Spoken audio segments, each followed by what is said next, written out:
Bueno, amigos, amigas, un saludo afectuoso, os mando un abrazo de los que abrigan el alma, cargado de energía positiva. Y tanto Juan Leandro del Viejo Domínguez, mi gran mejor amigo, gran tipo y mejor persona, y un servidor os dan las gracias de forma efusiva por haber confiado en este proyecto, en esta idea.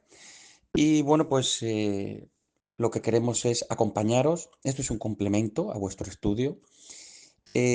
Cuando estéis en el coche, en una caravana, el desplazamiento al trabajo, o cuando estéis cansados de estar estudiando en la casa, os dais un paseo, os vais a la montaña, os vais a la playa, os vais a un parque y podéis pasear, os da la luz del sol y vais escuchando los temas, que también ejerce la memoria auditiva. Vamos con el tema de función pública. Los temas del 1 al 6 bueno, están cayendo entre una y tres preguntas tipo test, nunca ha caído en supuesto práctico. Así que lectura. Eso sí, los temas 7, 8, 9, 10, 14, 15 y 16 son fundamentales. Bueno, pues vamos con el tema 1 de la Constitución. Pues tenemos que saber que la aprueban las Cortes el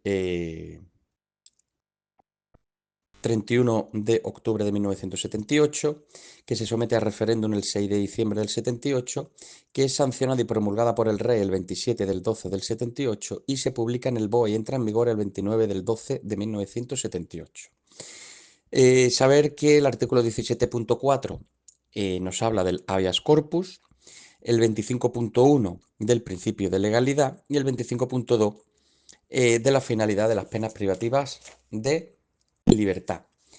Dispone la Constitución de un preámbulo, un título preliminar, 10 títulos, con 169 artículos, 4 disposiciones adicionales, 9 transitorias, una derogatoria y una final. Los títulos.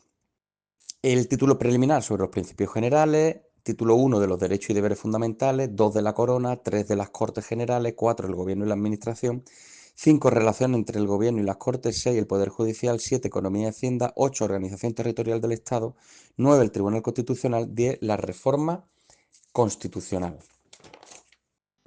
Bueno, lo que sí es importante es saber, por ejemplo, el artículo 9, que dice que los ciudadanos y los poderes públicos están sujetos a la Constitución y al resto del ordenamiento jurídico, que el título 1, los artículos del día 55, muy importante, los derechos y deberes fundamentales, concretamente las libertades públicas del artículo 15 al 29, ya que tienen una protección especial. En cuanto a el artículo 14, que bueno, hay también aquí, bueno, pues dice que los españoles son iguales ante la ley, sin que pueda prevalecer discriminación alguna por razón de nacimiento, raza, sexo, religión, opinión o cualquier otra condición o circunstancia personal o social. Con esto ha habido también mucha polémica porque pues había personas que pensaban que la ley de igualdad pues no hacía falta porque ya el artículo 14 nos dice que todos los españoles son iguales ante la ley sin ninguna discriminación por razón del sexo. Entonces, bueno, simplemente para que lo tengáis en cuenta que el artículo 14 pues iguala tanto a hombres como mujeres. El, Bueno, el artículo 25, como hemos dicho, 25 es el principio de legalidad y concretamente el 25.2 nos dice que los condenados a penas de prisión tendrán los mismos derechos que las personas en libertad, excepto los que se vean expresamente limitados por el contenido del fallo condenatorio, el sentido de la pena y la ley penitenciaria. En todo caso, tendrá derecho a un trabajo remunerado y a los beneficios correspondientes de la seguridad social, así como al acceso a la cultura y al desarrollo integral de su personalidad. Hay que, bueno, pues saber que los derechos se pueden, estos derechos generales, se pueden suspender y se pueden, mediante la Ley Orgánica 4/1981. El, Se puede también limitar, ¿vale? Ahora vamos a ver las diferencias. Bien. En el estado de excepción y de sitio, los derechos se pueden suspender. En el estado de alarma, como la que hubo en el COVID, solo se pueden limitar. Esto es importante. El único derecho, o de los pocos que no se puede suspender durante los estados de excepción y de sitio, es el derecho a la libertad de cátedra. Entonces, los que se pueden suspender los derechos generales, pues es el estado de sitio, que se declara por mayoría absoluta del Congreso a propuesta exclusiva del Gobierno.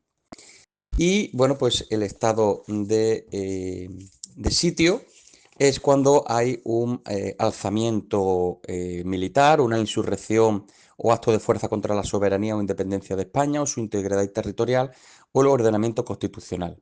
Y no establece plazo temporal. Cuando también se puede suspender los derechos es con el estado de excepción. Esto lo declara el Gobierno mediante decreto acordado en Consejo de Ministros, previa autorización del Congreso de los Diputados. Máximo 30 días, prorrogable por otros 30 días. Y en el estado de excepción, por ejemplo, el derecho a la libertad se puede suspender ampliando la detención hasta un máximo de 10 días.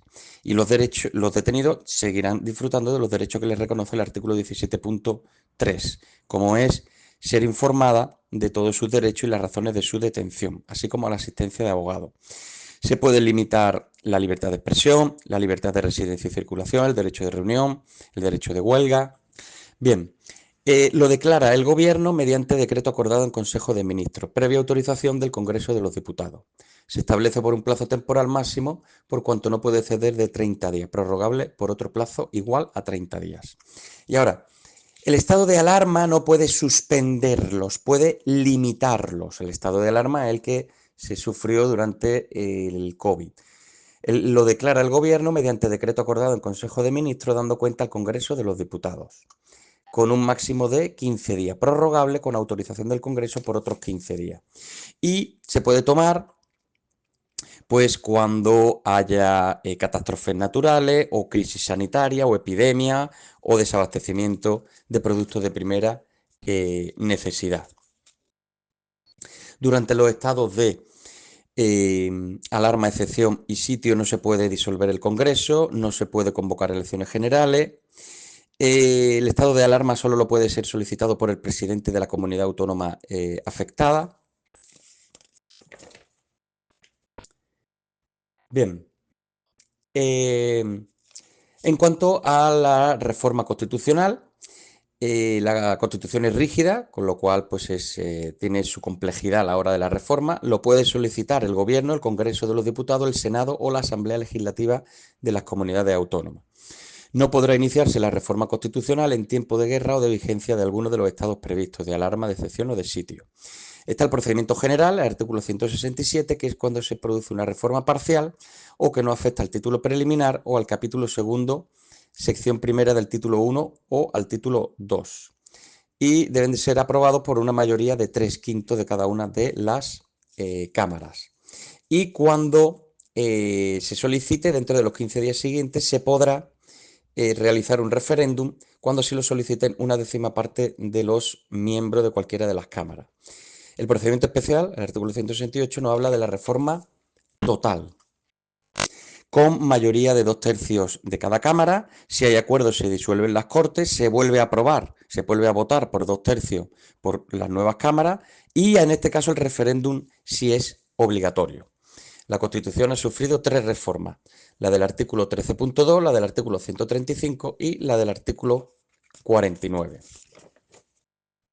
En cuanto a la corona, bueno, pues saber que la persona del rey es inviolable y no está sujeta a responsabilidad y sus actos estarán siempre refrendados en la forma establecida en el artículo 64. En cuanto a las Cortes Generales, habrá un mínimo de 300 y un máximo de 400 diputados. Actualmente son 350 diputados, con un mínimo de 2 diputados por circunscripción, por provincia, uno a Ceuta y uno a Melilla. Es elegido por 4 años y el mandato de los diputados termina 4 años después de su elección o el día de la disolución de la Cámara. Las elecciones se celebrarán entre los 30 y 60 días desde la terminación del mandato y el Congreso electo deberá ser convocado dentro de los 25 días siguientes a la celebración de las elecciones. Nadie podrá ser miembro de las dos cámaras simultáneamente ni acumular el acta de una asamblea de comunidad autónoma con la de diputado del Congreso. Los miembros de las Cortes Generales no estarán ligados por mandato imperativo. En cuanto al Senado, cada provincia elige a 4 senadores por sufragio universal, libre, igual, directo y secreto.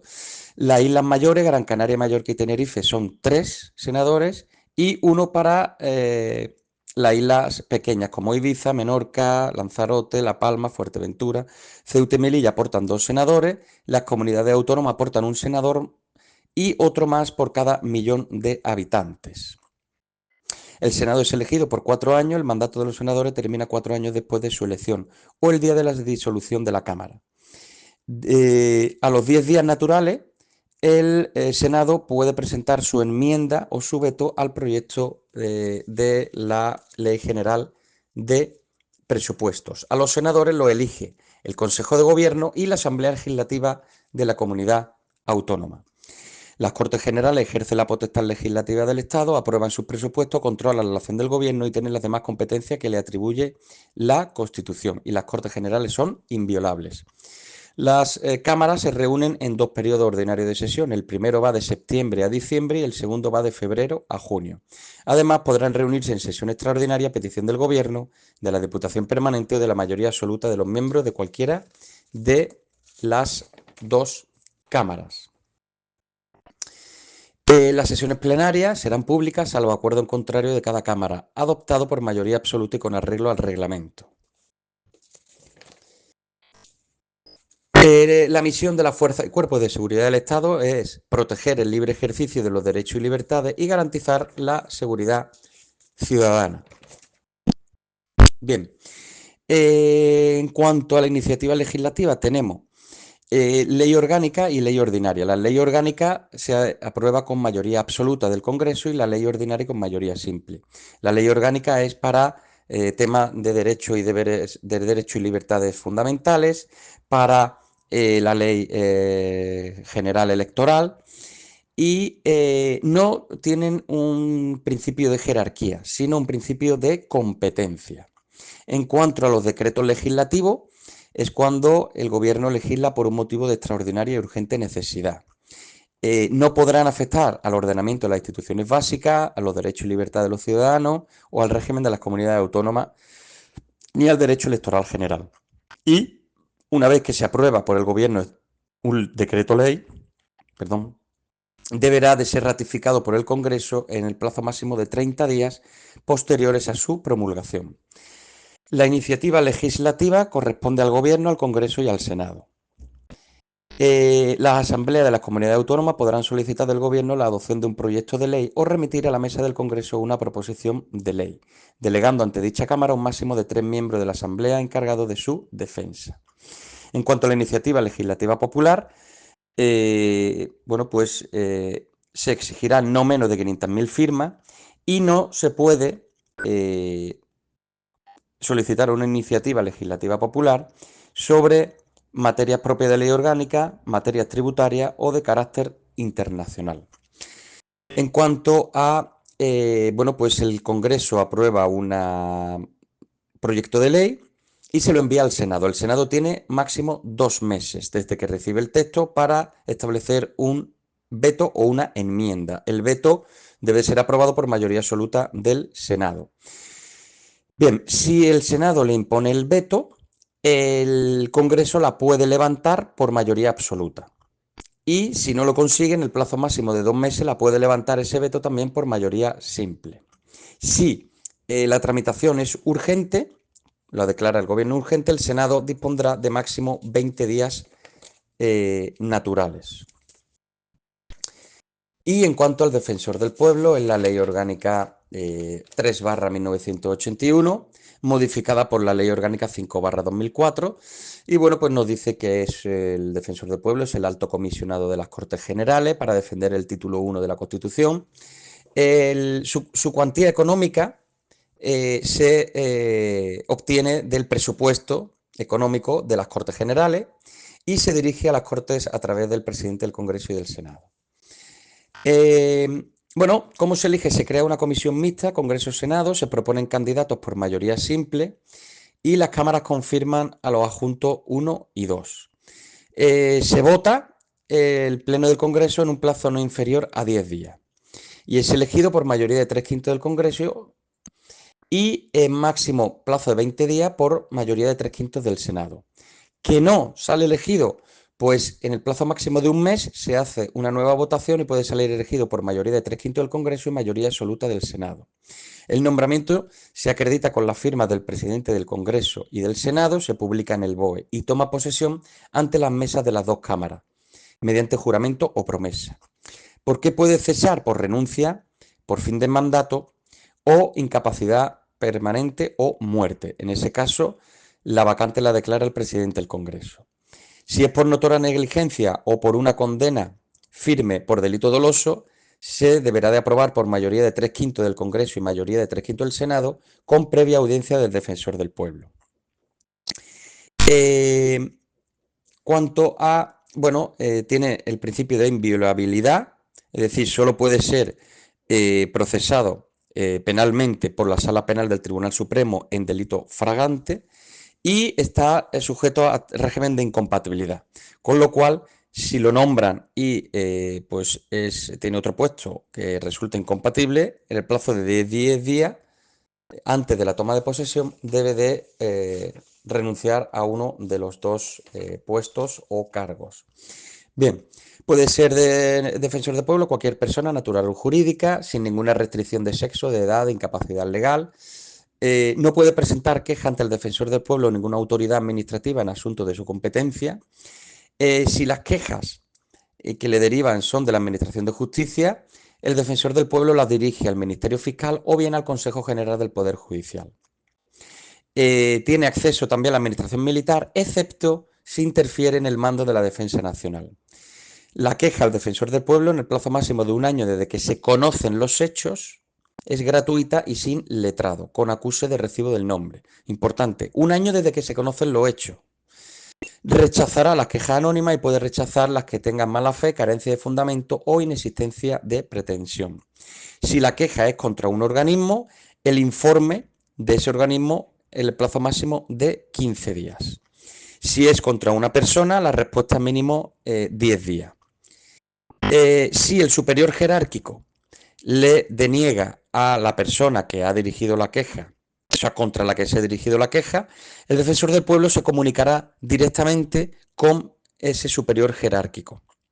Si no se envía esta documentación, será clasificado como una actitud hostil que entorpece la función del defensor del pueblo y se hará público inmediatamente, además de mencionarlo en el informe anual que el defensor del pueblo transmite a las Cortes Generales. Bien, el acceso a los documentos secretos por ley también tiene acceso. Si no se le decide enviar, el Consejo de Ministros lo deberá de motivar. Si la queja es un posible delito, lo pondrá en contacto, en información, en conocimiento, perdón, del Fiscal General del Estado y el Consejo Asesor del Mecanismo Nacional para la Prevención de la Tortura estará presidido por el adjunto que designe el defensor del pueblo.